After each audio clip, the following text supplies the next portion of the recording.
Class 8 में संबंध बोधक अव्यय के भेद kinds of the post position. तो देखिए, संबंध बोधक अव्यय के दो भेद होते हैं। कौन कौन से? रूप रचना के आधार पर और दूसरा होता है अर्थ के आधार पर। तो पहला हम देखेंगे कि रूप रचना के आधार पर संबंध बोधक। देखिए, रूप रचना की दृष्टि से संबंध बोधक दो प्रकार के होते हैं। कितने प्रकार के? दो प्रकार के। पहला रूढ़ और दूसरा होता है यौगिक। तो देखिए, रूढ़ हम यहाँ देखेंगे से, ने, को, का, की, के, में, पर आदि। और यौगिक क्या होता है? के लिए, की ओर, के बिना, पश्चात आदि। कहने का अर्थ यह है कि रूढ़ जो दो शब्दों को जोड़कर तो रख रहे हैं, लेकिन यौगिक यौगिक के स्वयं का संबंध भी दूसरों के साथ बना लेते हैं। ठीक है, जैसे देखिए यहाँ पर अर्थ के आधार पर संबंध बोधक। देखिए, अर्थ के आधार पर संबंध बोधक अनेक प्रकार के हो सकते हैं। उनमें प्रमुख यहाँ पर देखिए, जो यहाँ पर मैं बता रही हूँ, ये देखिए, जैसे कि कालवाचक। तो कालवाचक में क्या है? ये अर्थ के आधार पर है कि इनका अर्थ हमें वाक्य में कैसे दर्शाना है। के पीछे, के आगे, के बाद, के पश्चात, के उपरांत आदि।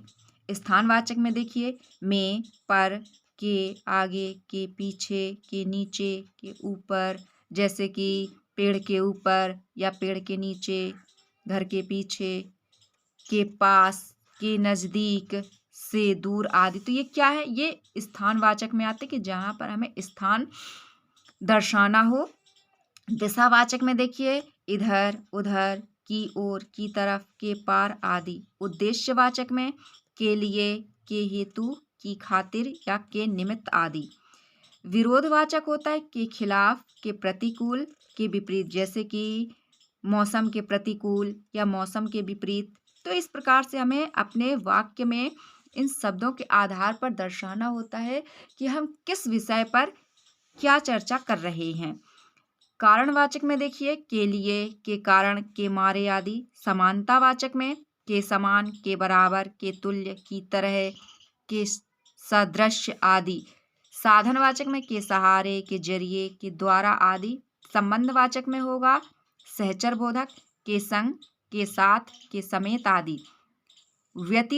व्यतिरेकवाचक में देखिए, के सिवाय, के अलावा, के बगैर, के बिना, से रहित, के अतिरिक्त, के बजाय आदि। तुलनावाचक में की अपेक्षा, के आगे। संग्रहवाचक में तक, सहित, भर, पर्यंत आदि। तो फ्रेंड्स, हम पिछली वीडियो में संबंध बोधक अव्यय को हम पढ़ चुके, जिसमें हमने संबंध बोधक के कार्य पढ़े और आज हमने संबंध बोधक अव्यय के भेद पढ़े। तो इस प्रकार से इन भेदों के आधार पर हम अपने वाक्य को दर्शा सकते हैं कि हम किस प्रकार से क्या दर्शाना चाहते हैं, उसमें हम क्या प्रयोग कर रहे हैं। आशा करती हूँ फ्रेंड्स आपको ये वीडियो अच्छी लगी होगी। मैं ऐसी ही वीडियो लेकर आती रहूँगी। तब तक के लिए like and subscribe. So thank you for watching my video.